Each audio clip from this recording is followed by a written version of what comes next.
सभी को अपना काम बड़ी निष्ठा और निस्वार्थ भाव से करना चाहिए। गीता में भी भगवान श्री कृष्ण ने कहा है कि कर्म करो लेकिन फल की चिंता मत करो, क्योंकि कर्म करना ही व्यक्ति के अधिकार में है, उसका फल नहीं।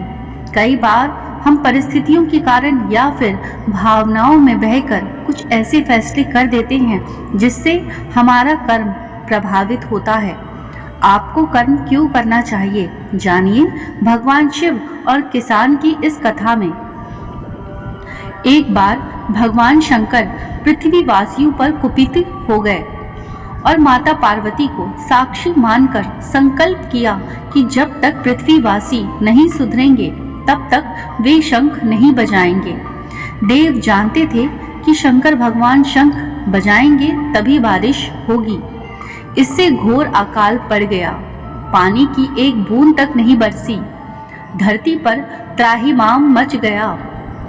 ऐसे में एक दिन भगवान शंकर पार्वती आकाश में विचरण कर रहे थे तो उन्होंने एक अजीब दृश्य देखा कि एक किसान भरी दोपहरी में चिलचिलाती धूप में खेत की जुताई कर रहा है।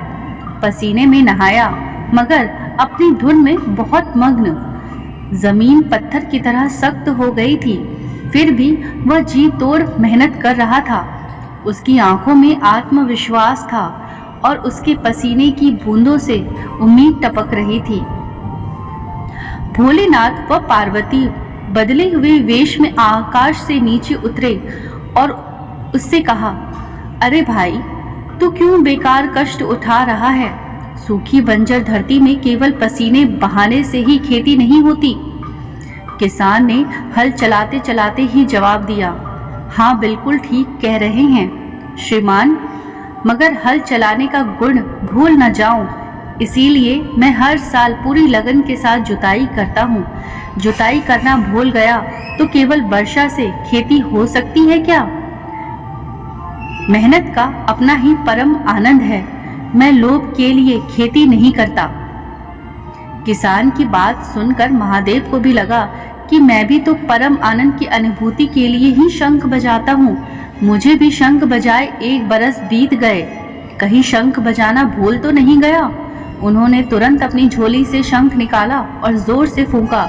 चारों ओर बादल की घटाएं घुमर पड़ी, बिजली चमकने लगी और जोरदार बारिश होने लगी। इस वर्षा के स्वागत में किसान के पसीने की बूंदें पहले ही खेत में गिरकर चमक रही थी। इस कथा का सार है, हमारा जो काम है उसे पूरी निष्ठा से बिना किसी लोभ लालच के करना चाहिए, इसी में परम सुख है। दोस्तों, आपको ये कथा कैसी लगी है कमेंट करके ज़रूर बताएं और चैनल को सब्सक्राइब कर लें। धन्यवाद।